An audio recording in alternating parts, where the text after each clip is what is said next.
I consider communication to be the most vital part of your calling as a missionary, without a doubt.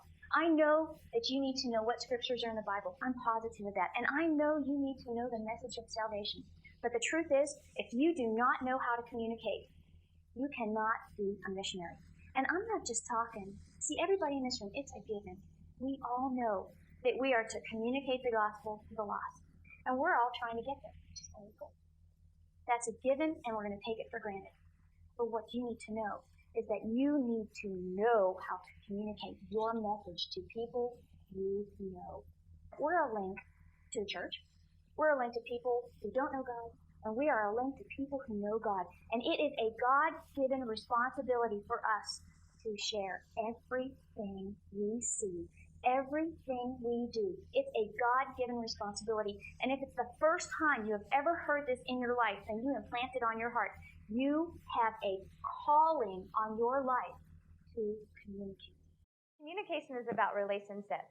You're building relationships through communicating with your supporters. And email is an instant thing, so we sometimes take it for granted and kind of use email to throw around useless forwards and other things that just aren't really valuable. But you are someone that hopefully many people are sending money to invest in your ministry, that you're discipling through communication to them of what your ministry is doing.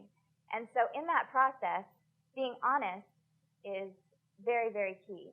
And it's hard because we all sometimes have a guilt complex that says, if I'm not sounding like I'm doing really well on the mission field or in my ministry, then my supporters are not going to want to support me. But we all know that that's a lie, because we have friends that go through hard times, and we don't say, I'm not going to be your friend anymore because you're having a hard day. So our supporters are just as willing to stick through the hard times with us if we are honest with them and say, you know, it's not that great. So if something's not splendid, don't make it splendid. Be honest. Say, I'm going through it. You know, we are struggling in this area. Now pray first, too, and ask the Lord, how do I communicate? Was another key to that, which is just reiterating our first, which is spell out your needs clearly. Don't be shy. People love you. People like you. You're a person. You're not an empty money hole. Sometimes we feel like that, like, where does all the money go? But people love you. This is relationship. It's discipleship. It's not about, people don't throw their money into holes. They say, I want to give this to a person because I love them. And this person in return is going to share their life and their ministry with me. The fruit of it is going to belong to both of us. So don't be shy about saying, I need $10 million. Yeah. Honestly, if you are communicating consistently and shortly through email, people are going to remember that you're there. I have had consistent support for the last 2 years, and for 2 years consistently I've sent out email updates.